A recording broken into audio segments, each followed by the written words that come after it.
윤석열 대통령은 국회에서 탄핵 소추안이 가결된 직후 결코 포기하지 않겠다며 끝까지 국가와 국민을 위해 최선을 다할 것이라고 밝혔습니다. 대통령 권한대행을 맡은 한덕수 국무총리는 국정 안정을 최우선 과제로 삼아 모든 노력을 기울이겠다고 말했습니다. 이날 한국 국회는 윤 대통령에 대한 탄핵 소추안을 표결에 붙여 찬성 204표로 통과시켰습니다. 윤 대통령 탄핵안이 국회를 통과하면서 이제는 헌법재판소가 탄핵 사건을 넘겨받아 이를 인용할지 기각할지를 결정하게 됩니다. 12.3 비상계엄 사태를 수사하는 검찰이 내란 우두머리 혐의를 받는 윤석열 대통령에게 출석을 통보했으나 윤 대통령이 변호사 선임 등을 이유로 응하지 않았습니다. 검찰은 재차 출석을 요구하겠다는 계획입니다.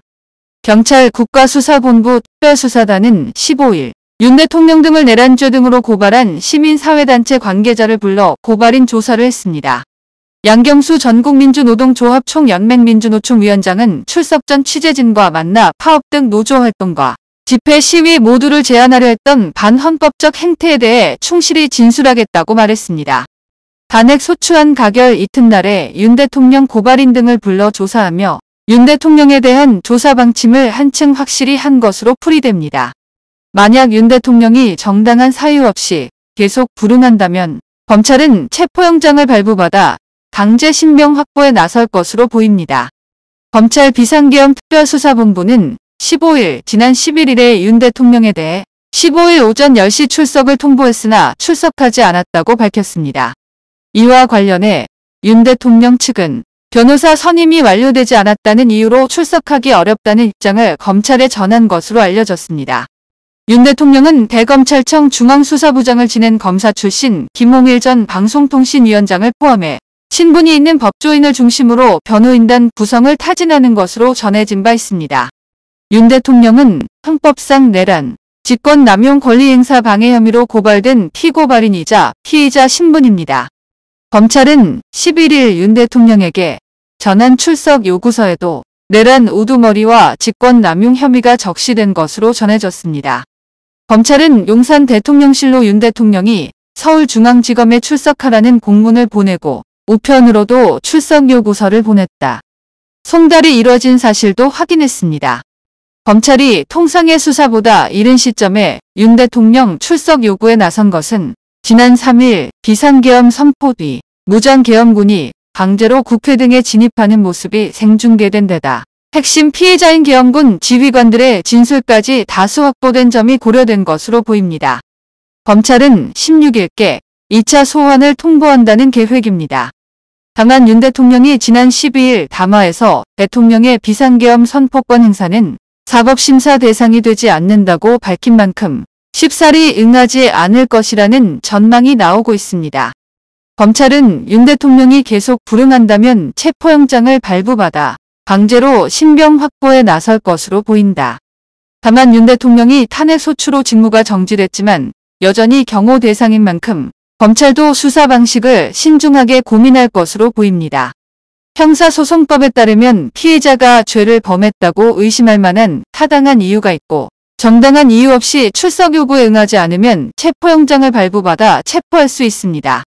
검찰은 윤 대통령이 국헌 문란을 목적으로 폭동을 일으킨 내란의 정점에서 지휘했다고 보고 있습니다. 국헌 문란을 목적으로 위헌 포고령을 선포하고 계엄군 지휘관들에게 국회와 중앙선거관리위원회에 무장한 군 병력을 투입해 여야 대표 등 주요 인사들을 체포하라는 지시를 내린 총책임자란 것입니다. 검찰은 이미 구속된 내란 중요 임무 종사자 김용현 전 국방부 장관의 구속영장에 윤 대통령을 그의 공범으로 적시했습니다. 검찰이 확보한 군 관계자 진술과 물적 증거들도 모두 윤 대통령을 향하고 있습니다. 검찰은 김 전 장관으로부터 포고령을 윤 대통령과 상의해 작성했고 윤 대통령이 직접 수정했다는 진술을 확보했다. 지난 3일 비상계엄 선포 이후 발표된 포고령 1호에는 국회, 정치활동 등을 금지하는 위헌 내용이 담겨 있었습니다. 윤 대통령이 당시 계엄 해제 표결을 막기 위해 국회 의사당 내 국회의원들을 끌어내라고 직접 지시한 정황도 검찰은 확보했습니다. 이진호 수도방위 사령관은 검찰 조사에서 국회 출동 당시 윤 대통령과 통화하며 끌어내라는 지시를 2차례 받았다는 취지로 진술한 것으로 알려졌습니다. 곽종근 특수전사령관도 지난 10일 국회 국방위원회에 출석해 당시 윤 대통령이 비화폰으로 전화해 의결 정족수가 아직 다 안 채워진 것 같다. 빨리 문을 부수고 들어가서 안에 있는 인원들을 끄집어내라고 말했다고 밝힌 바 있습니다. 조지호 경찰청장도 경찰 조사에서 당시 윤 대통령이 6차례 전화를 걸어 다 잡아들여 계엄법 위반이니까 체포해라고 지시했다고 진술한 바 있습니다. 조 청장은 계엄 선포 직후 여인영 국군방첩사령관으로부터 윤 대통령이 체포를 지시한 정치인 등 명단을 받았다고 밝히기도 했습니다. 조 바이든 미국 대통령이 14일 한덕수 한국 대통령 권한대행과 전화통화를 했다고 백악관이 밝혔습니다. 미국 백악관은 14일 윤석열 한국 국회의 윤석열 대통령 탄핵소추안 통과와 관련해 우리는 한국의 민주주의와 법치주의의 회복력을 높이 평가한다고 밝혔습니다.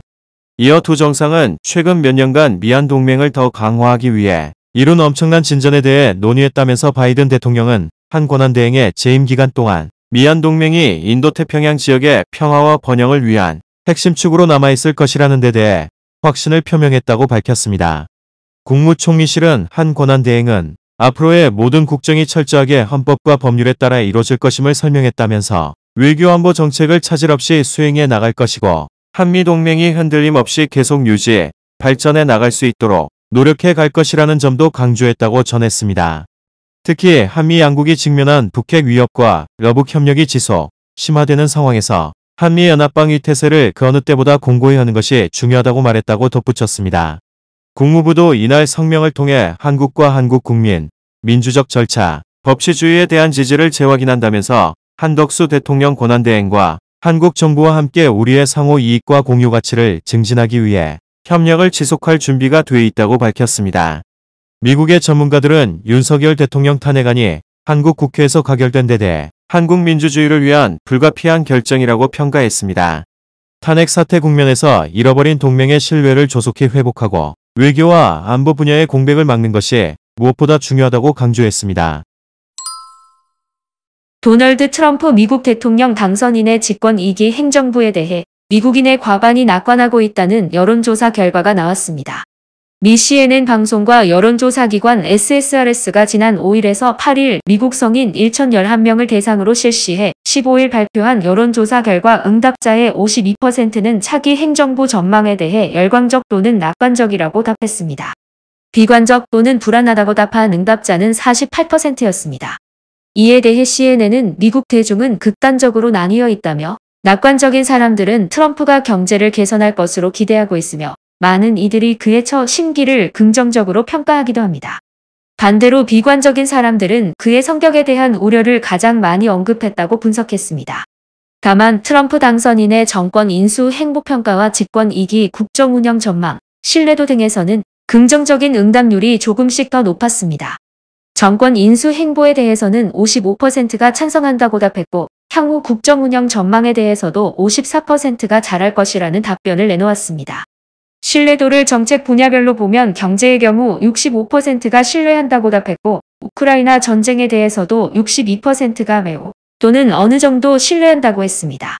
트럼프 당선인이 미국을 변화시킬 능력이 있는지를 묻자 48%는 더 좋게 변화시킬 것으로 기대했고 20%는 더 안 좋게 변화시킬 것이라고 답했다. 31%는 변화가 없을 것으로 전망했습니다.